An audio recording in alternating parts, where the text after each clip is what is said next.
Bom dia, irmãos, bem-vindos ao culto desta manhã. Apesar de estarmos confinados por via deste estado de emergência, não queremos deixar de louvar e bendizer o nosso Deus no dia de sábado.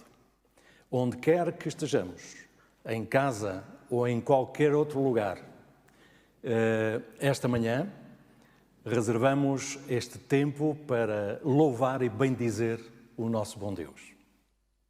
Antes de abrir a palavra de Deus como um texto de introdução, eu queria convidar-vos a inclinar o vosso rosto para uma breve oração. Amado Pai, necessitamos neste momento da Tua doce presença através do Teu Santo Espírito. Os nossos corações querem estar abertos e disponíveis para que Tu possas falar aos nossos corações. Inspira-nos e traz-nos o pão da vida esta manhã. Te suplicamos em nome de Jesus. Amém. Gostaria de vos convidar para a introdução ao tema desta manhã, a abrirem as vossas Bíblias em vossas casas, no Evangelho segundo São João, no capítulo 8, nos versos 31 a 36.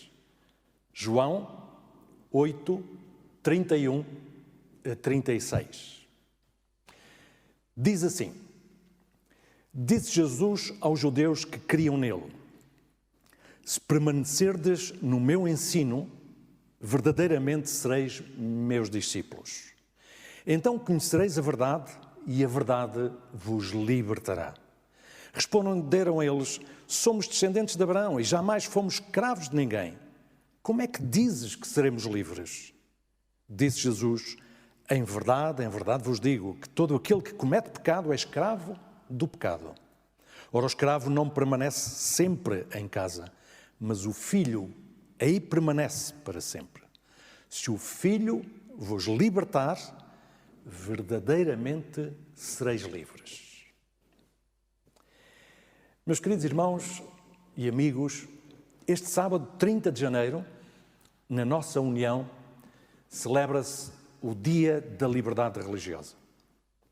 Falar de liberdade num contexto de pandemia, onde as igrejas se encontram fechadas, é no mínimo bizarro. Na opinião de alguns, o fecho das igrejas é uma restrição à liberdade de culto. O pensador brasileiro Fábio Hanickel disse em determinada altura: a liberdade tem um preço, mas o seu valor é inestimável. E ainda acerca do direito à liberdade, nos princípios do século XIX, o filósofo francês Auguste Comte, ele pronunciou a seguinte frase: a liberdade é o direito de fazer o próprio dever. Hoje gostaria de me centrar neste conceito, o exercício da liberdade religiosa como um direito. E para isso começaria por tentar ver convosco e tentarmos compreender esta manhã este conceito do direito à liberdade no contexto dos direitos do ser humano. Normalmente, quando falamos de liberdade como um direito, baseamos-nos na Carta Universal dos Direitos Humanos. Nessa Declaração Universal dos Direitos Humanos, redigida no pós-guerra em 1848 nas Nações Unidas, o primeiro artigo dessa Carta Magna dos Direitos Humanos diz: todos os seres humanos nascem livres e iguais em dignidade e em direitos. O segundo artigo diz que todos os seres humanos podem invocar esses direitos e as liberdades proclamadas nesta presente declaração. O artigo 3 continua a dizer: todo o indivíduo tem direito à vida, à liberdade e à segurança pessoal. Todo o indivíduo, diz o artigo 19, tem direito à liberdade de opinião e de expressão, o que implica o direito de não ser inquietado pelas suas opiniões. e extraí mais um dos artigos desta Carta Magna, o artigo 20, que diz: toda a pessoa tem direito à liberdade de reunião e de associação pacíficas. Martin Luther King, o grande pregador americano que lutou contra a escravatura no seu tempo e que lutou contra o cercear das liberdades individuais, ele em dada altura escreveu dizendo: como se pode determinar se uma lei é justa ou injusta? Uma lei justa é um código feito pelo homem que se ajusta à lei moral ou à lei de Deus. Mas, desgraçadamente, ainda hoje, em pleno século XXI, segundo uma pesquisa de opinião pública feita pela Pew Research Center em 2015, é-nos dado conta que mais de 76% da população mundial vive em países com moderadas ou fortes restrições legais ou sociais da liberdade religiosa. Portugal, pela graça de Deus, é um dos países mais avançados do mundo na defesa da liberdade religiosa. A Assembleia da República do nosso país aprovou em plenário o dia 22 de junho como o dia da liberdade religiosa e o do diálogo interreligioso. Mas os direitos fundamentais ao ser humano são muito anteriores à Declaração Universal dos Direitos Humanos em 1948. O primeiro direito do ser humano não é o direito à liberdade, mas é, sim, um direito fundamental.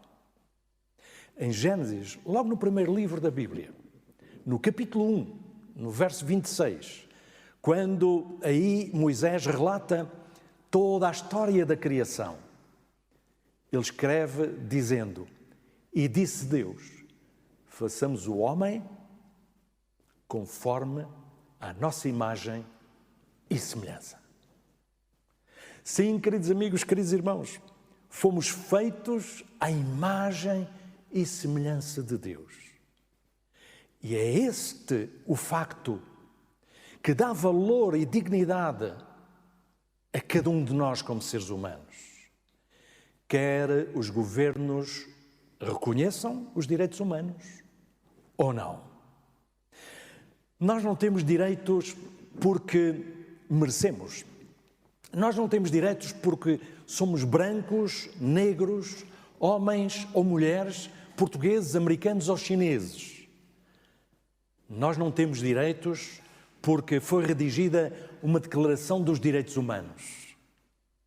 Nós temos direitos porque cada um de nós é feito à imagem de Deus. E, portanto, temos valor e dignidade inerentes através daquele que nos criou, Jesus Cristo. Graças ao Senhor por isso. Assim, o primeiro direito do ser humano é o direito à vida. Todos os humanos são criados à imagem de Deus. E este é o argumento dos abolicionistas para a extinção da escravidão. Todas as mulheres são criadas à imagem de Deus. Este é o argumento dos defensores dos direitos das mulheres pela igualdade. As crianças são criadas à imagem de Deus. Este é o argumento contra o trabalho infantil. Para os defensores pró-vida, esta verdade estende-se até mesmo na gestação. Portanto, aquela criança, aquele bebé que está a tomar forma, é merecedor da liberdade e da vida. Estes direitos decorrem, assim, queridos amigos e queridos irmãos, do direito natural, cuja fonte e medida de legitimação é uma ordem ontológica que transcende a vontade humana e é, em primeiro lugar, a expressão daquilo que é justo decorrente da natureza das coisas criadas. A concepção de um direito natural pressupõe que existe uma ordem que não é o resultado de um projeto meramente humano, mesmo que isso seja os direitos humanos. Mas ele deriva da justiça do caráter divino, da justiça de Deus. Logo, os verdadeiros direitos são ontológicos.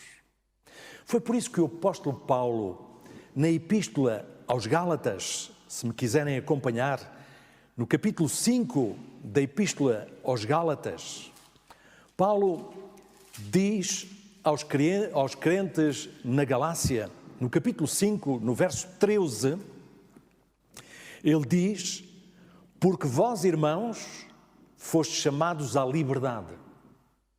Não useis então da liberdade para dar ocasião à carne, mas servi-vos uns aos outros em amor. Que extraordinário conselho o do apóstolo Paulo. Nós fomos chamados para a liberdade. Por outras palavras, nós fomos criados por Deus para sermos seres livres. E em 1 de Coríntios, quando Paulo escreve à igreja de Corinto, no capítulo 8, no verso 9, Paulo continua a dizer o seguinte, capítulo 8, 1 de Coríntios, verso 9. Ele diz: mas vede que essa liberdade não seja de alguma maneira motivo de tropeço para os fracos. É verdade que aqui, em Coríntios, Paulo está a falar de comer ou não comer carne consagrada ou sacrificada aos ídolos.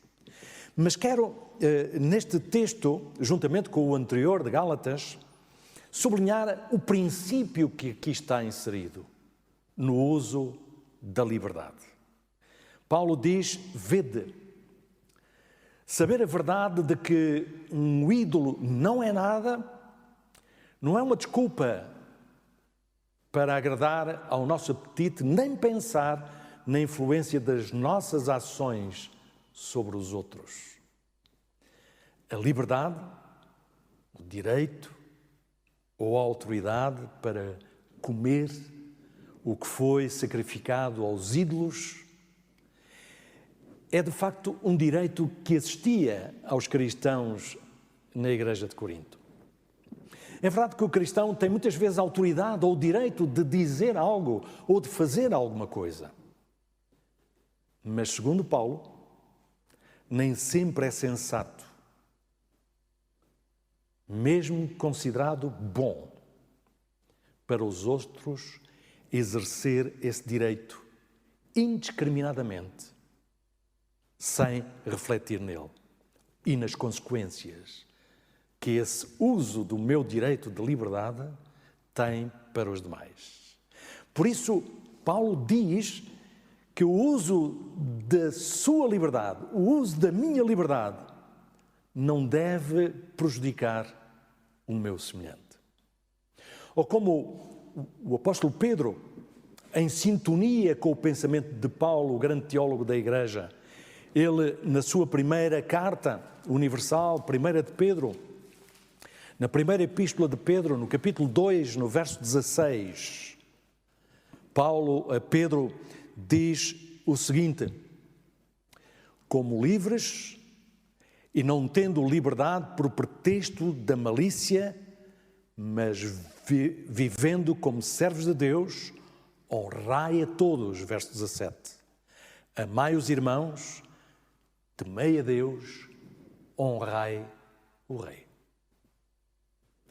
É interessante que, desde o verso 12 desta primeira carta universal de Pedro, que Pedro fala a respeito de que o cristão deve ter pelas autoridades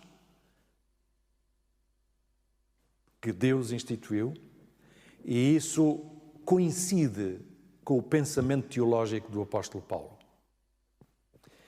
Como livre que é, o cristão submete-se à autoridade de forma voluntária, não como um escravo servil e inconsistente, mas de forma racional, de forma inteligente e de livre vontade, como livre que é em Cristo Jesus. O cristão tem liberdade, sim, para agir de forma inteligente, sobretudo em favor dos outros. Não como pretexto. O cristão não deve abusar da sua liberdade, nem se aproveitar da sua reputação como cidadão cumpridor da lei, ou chamar a si alguma prerrogativa, algum privilégio por ter essa liberdade. A liberdade cristã não liberta uma pessoa na menor das possibilidades ou das responsabilidades, enquanto cidadão, perante as autoridades devidamente constituídas por Deus. O apóstolo chama a essa atitude de malícia ou maldade, quando fazemos mau uso ou um uso egoísta da liberdade que o Senhor nos dá. Muito pelo contrário, em situações adversas, apesar de eu ser um cidadão livre, devo conter-me no meu uso, no meu direito à liberdade, servindo os meus semelhantes, protegendo-os, ajudando-os, dando-lhes suporte, dando um bom testemunho da minha fé em Cristo. Um dos melhores exemplos do testemunho cristão numa situação de liberdades restringidas, nós podemos encontrar no livro de Atos dos Apóstolos, no capítulo 16. E gostaria de dissecar um pouquinho convosco esta manhã, no dia da liberdade religiosa que nós celebramos como Igreja Adventista do Sétimo Dia em Portugal. Gostaria de dissecar um pouquinho convosco este texto, que relata a história de Paulo e Silas num momento difícil, mas num momento de glória, no cumprimento da missão que o Senhor lhes confiou. Vamos ler no capítulo 16 de Atos dos Apóstolos, do verso 16 ao verso 40, uma leitura longa, mas vamos repartindo e comentando aquilo que vai acontecendo neste relato. A partir do verso 16, deste capítulo 16 de Atos, Lucas, que foi o redator deste texto, desta narrativa da Igreja Primitiva, ele começa por dizer: indo nós ao local de oração, estou a ler do verso 16 em diante, saiu-nos ao encontro uma jovem que tinha um espírito de adivinhação, a qual, adivinhando, dava grande lucro aos seus senhores. Esta, seguindo a Paulo e a nós, clamava dizendo: estes homens que nos anunciam o caminho da salvação são servos do Deus Altíssimo. E isto fez ela por muitos dias. Mas Paulo, perturbado, voltou-se e disse ao Espírito: em nome de Jesus Cristo, ordeno-te que saias dela. E na mesma hora saiu. Paulo e Silas encontravam-se na cidade de Filipos, uma colónia romana na Macedónia.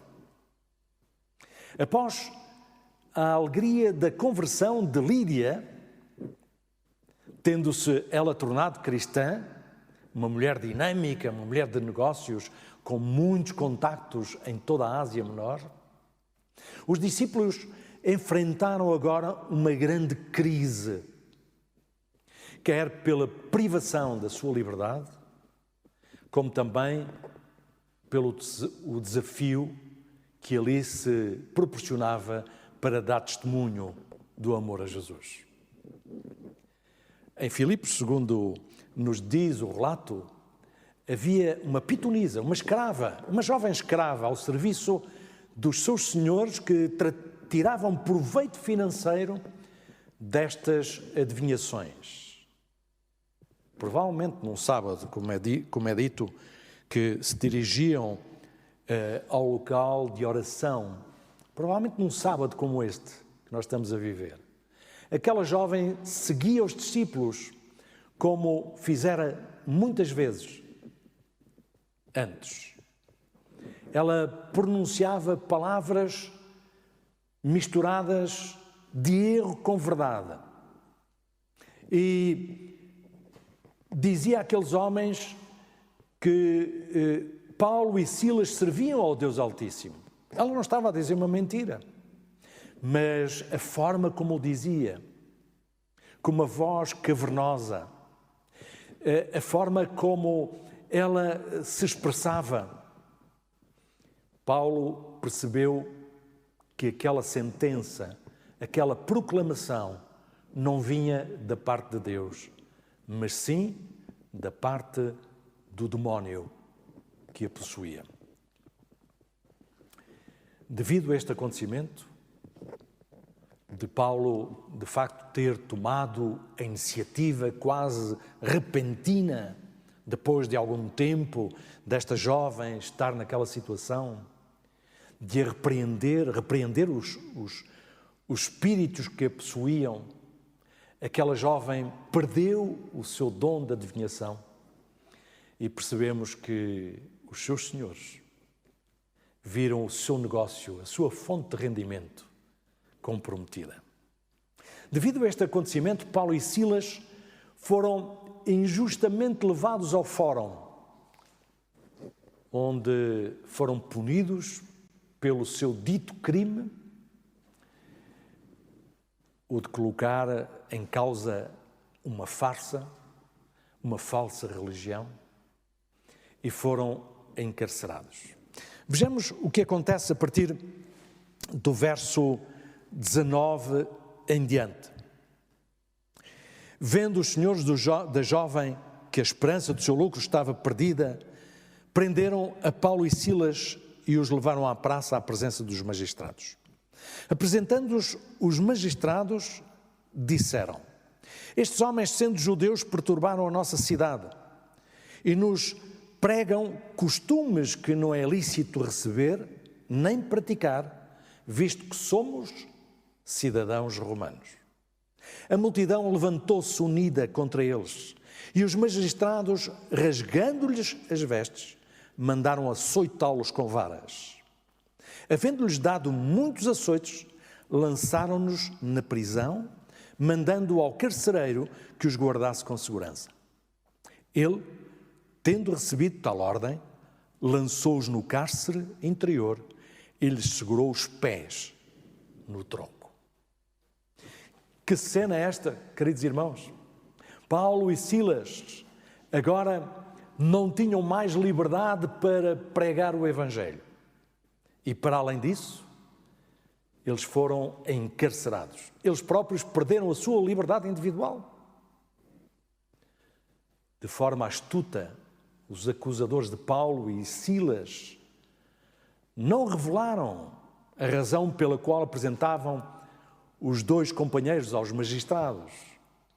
As suas palavras estão repletas de meias-verdades, imprecisões e falácias.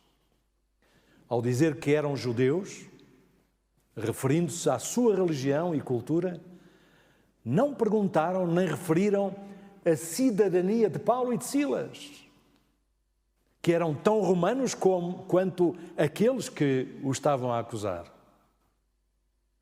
Esse pequeno pormenor, iria influenciar imediatamente o julgamento dos apóstolos.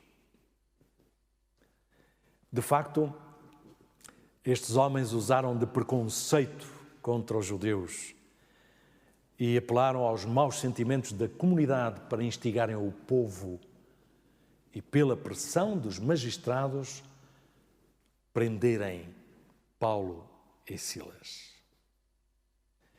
É interessante que Paulo não usou da sua prerrogativa de cidadão romano para se ver livre desta situação. Paulo não usou da prerrogativa de um cidadão livre de Roma para realmente se ver livre desta tormenta. Nos versos 25 a 26, nestes 2 pequenos versículos, vamos ver como é que o amor de Deus e a sua proteção atuaram junto daqueles apóstolos. É dito, perto da meia-noite, Paulo e Silas oravam e cantavam hinos a Deus e os outros presos os escutavam. De repente, sobreveio um terremoto tão grande que os alicerces do cárcere se moveram. Abriram-se todas as portas e foram soltos os grilhões de todos. Queridos irmãos, queridos amigos, naquele tempo, os piores condenados eram atados pelos pés a um madeiro. Depois de chicoteados, eles eram atados ao madeiro pelos pés exatamente para que as suas costas ficassem em contacto com o chão da cela, para aí sofrerem das vergatadas que tinham levado ali nas suas costas. Esta era uma situação calamitosa para Paulo e para o seu companheiro Silas. Mas mesmo no meio desta situação tão adversa, que eu tenho a certeza que nenhum de nós que esta manhã estamos a analisar o texto ou o relato desta história que já conhecíamos, nenhum de nós passamos. Deus veio em socorro daqueles 2 seus servos. Eles cantavam hinos de louvor, ainda assim. Eles encontraram força para, ainda no meio da adversidade, na privação da sua liberdade, louvar a Deus. De tal maneira o seu louvor foi intenso e público dentro daquela prisão que todos ouviram aqueles cânticos. E Deus, ao enviar aquele tremor de terra, não apenas teve compaixão dos seus 2 apóstolos ali. Deus, na sua infinita misericórdia, por todos aqueles que estavam presos, Deus os libertou, a todos eles, sem exceção. De facto, estes 2 pequenos versos mostram o amor incondicional do nosso amado Salvador. Paulo e Silas, juntamente com os seus companheiros naquele cárcere, ficaram livres, com um caminho aberto à sua volta. E Deus revelou novamente o seu amor para com eles e por causa deles, todos ficaram livres da sua prisão. É isso que Deus faz aos seres humanos. Deus enviou o seu Filho amado para libertar os cativos, libertar todos os seres humanos que estão escravizados pelo pecado e pelos seus efeitos. Esse é o amor divino. Esse é o amor de Deus que quer levar o ser humano à verdadeira e plena liberdade. A partir dos versos 27, é-nos dito: acordando o carcereiro, vendo abertas as portas da prisão, tirou a espada e quis se matar, pensando que os presos tinham fugido. Mas Paulo bradou em alta voz: não te faças nenhum mal, que todos estamos aqui. O carcereiro pediu luz, saltou dentro e todo trêmulo, ao ver as circunstâncias, prostrou-se diante de Paulo e Silas. Verso 30. Então tirou-os para fora, dizendo: senhores, que é necessário que eu faça para me salvar? Responderam Paulo e Silas: crê no Senhor Jesus e serás salvo, tu e a tua casa. Que extraordinária experiência, que extraordinário testemunho destes 2 servos de Deus, apesar de uma situação adversa, de confinamento forçado, de perda da sua liberdade.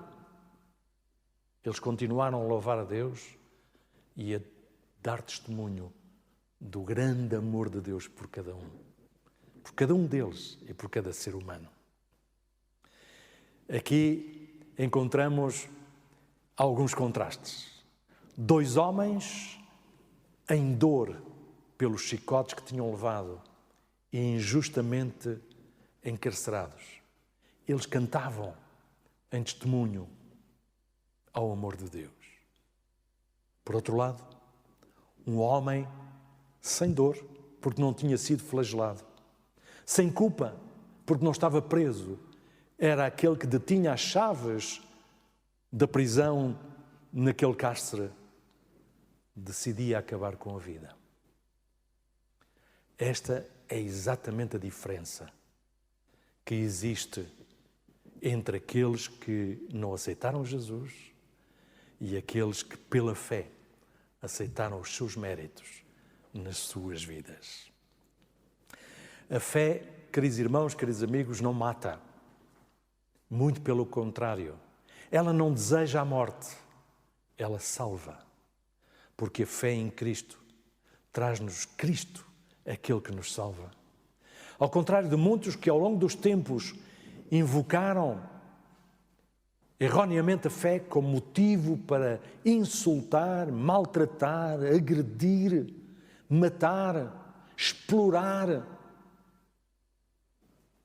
A verdadeira fé agarra-se ao primeiro direito fundamental, ontológico do ser humano, a vida, e apela que os outros o façam também, procurando a fonte da vida, que é Jesus.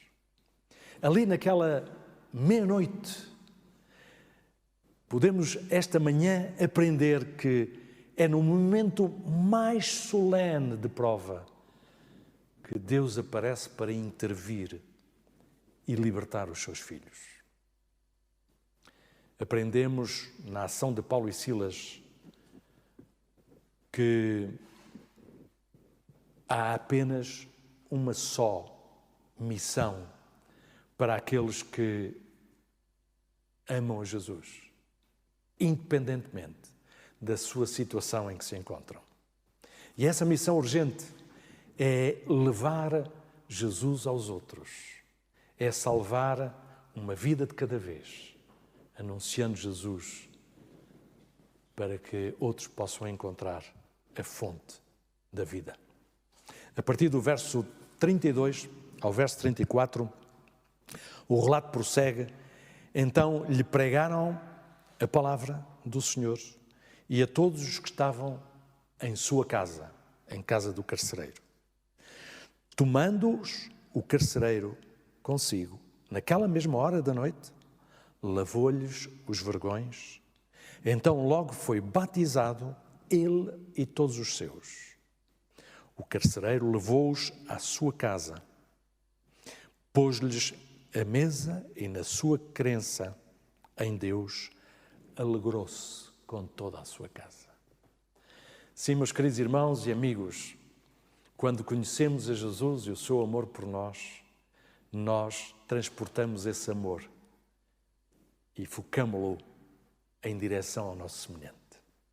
Aquele carcereiro, homem rude, homem habituado com toda a certeza a impor a sua vontade pela força, ele agora torna-se um servo perante aqueles que tinham estado à sua guarda. Ele lhes lava as feridas. De alguma maneira, aquele homem tenta reparar aquilo que não foi ele próprio que o fez,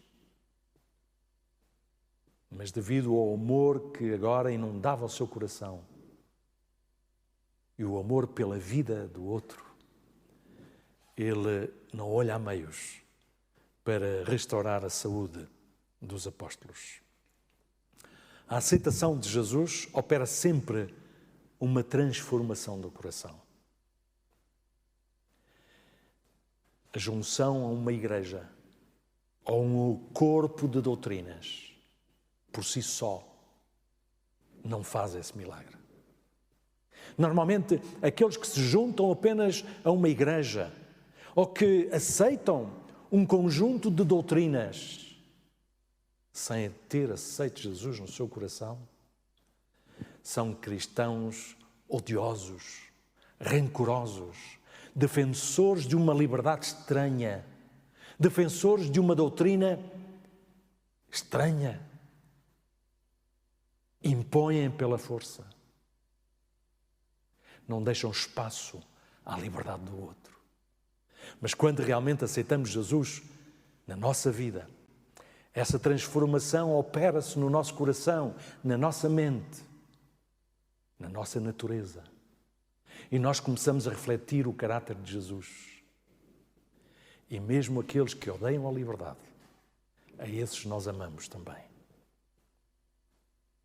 Jesus quer atingir todos com o seu amor. Por fim, do verso 35 até ao 40, nós concluímos este relato e é dito, sendo já dia, os magistrados mandaram quadrilheiros dizendo, soltai aqueles homens.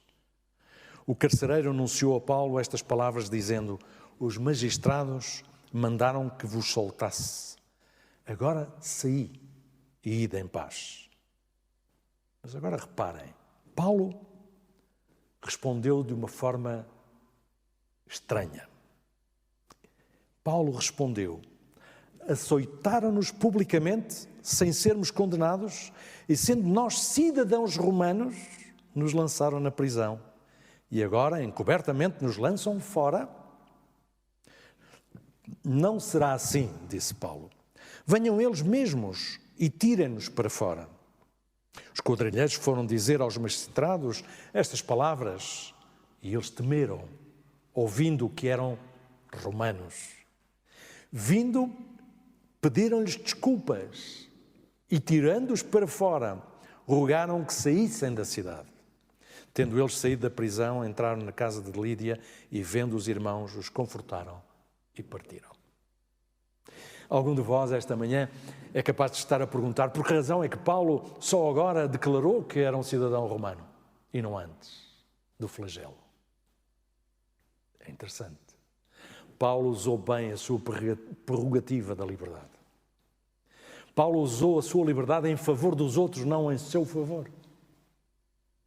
Ao informar que era cidadão romano, depois de todo aquele flagelo e de todo aquele acontecimento, aquilo que ele quis vincar, sublinhar, foi perante o público de que aqueles magistrados eram juízes injustos, que não tinham tido em conta todos os pormenores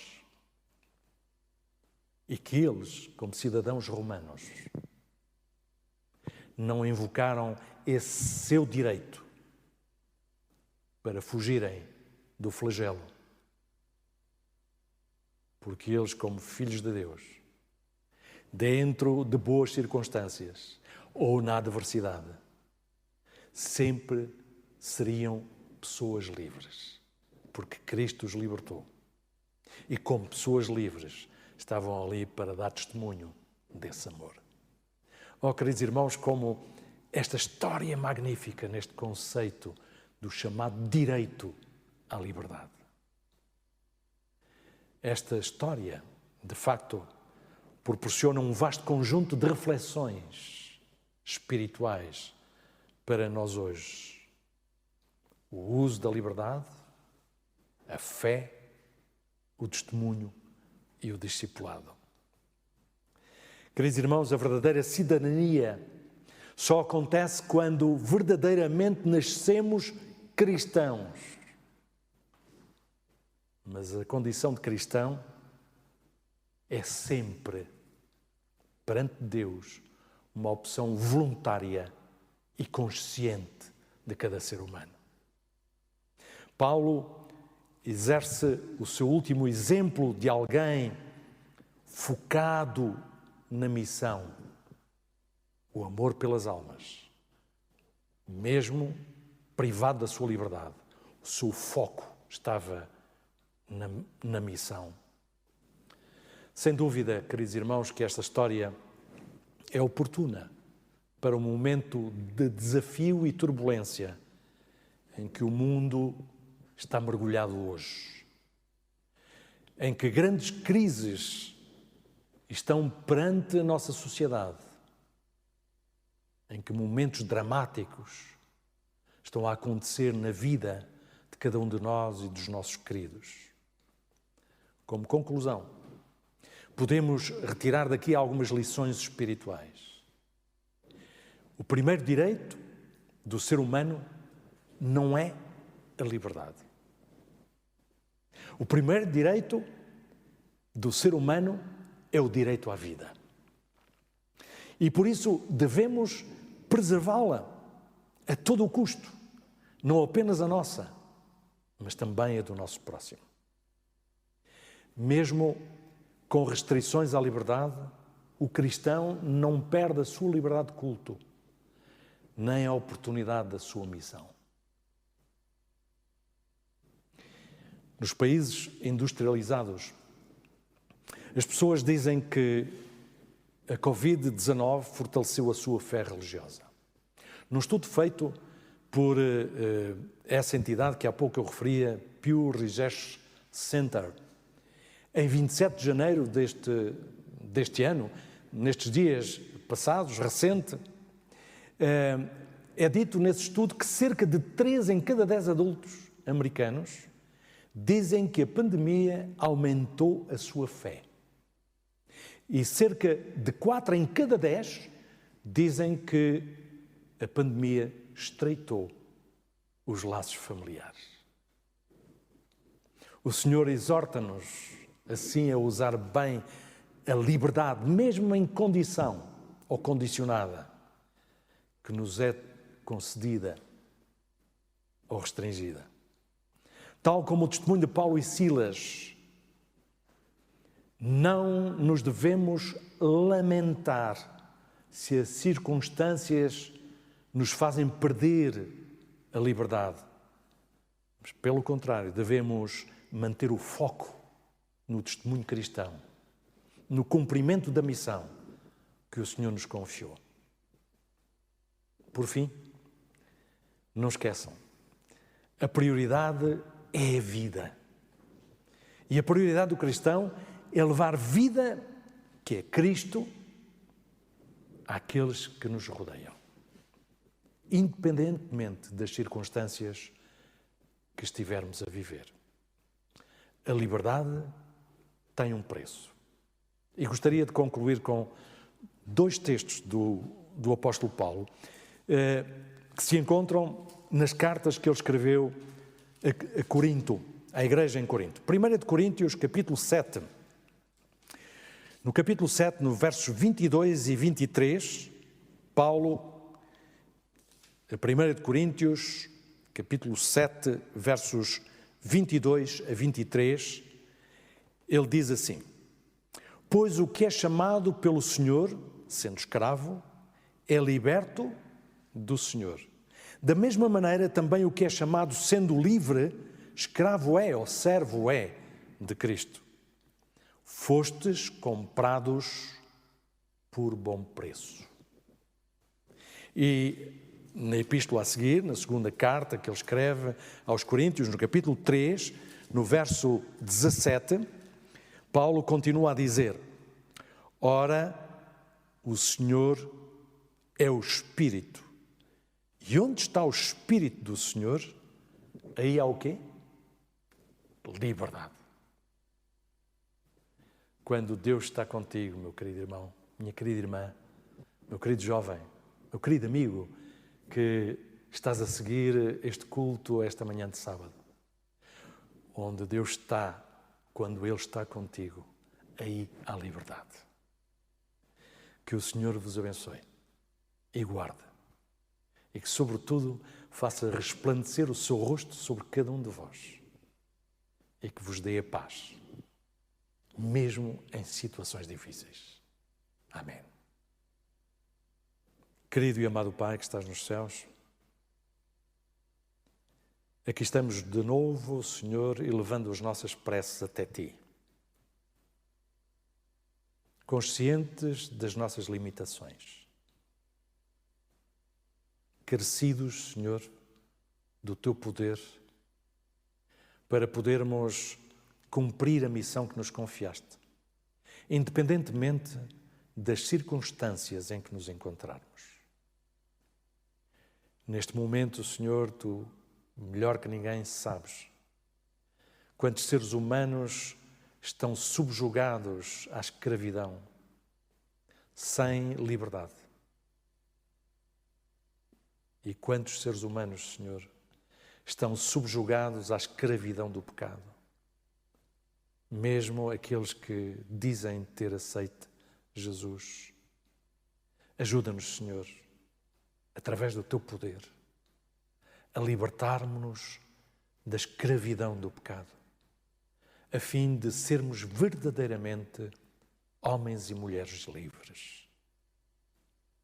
Ajuda-nos a compreender que, às vezes, a liberdade é mal usada.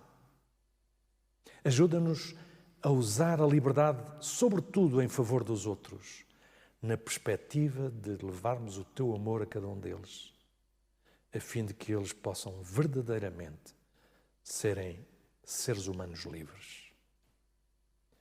Que a Tua bênção e a Tua misericórdia, Senhor, recaia sobre o Teu povo e sobre a humanidade neste momento difícil desta pandemia que graça por todo o planeta. Que a Tua mão possa conter esta calamidade e que possamos voltar a ter a liberdade de nos reunirmos presencialmente, para assim, Senhor, louvarmos e bendizermos o Teu nome de forma presencial, de podermos abraçar-nos e estreitar os nossos laços de amizade.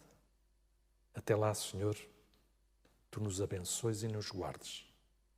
Suplicamos tudo isto, colocando esta oração no Teu altar da graça, em nome de Jesus. Amém.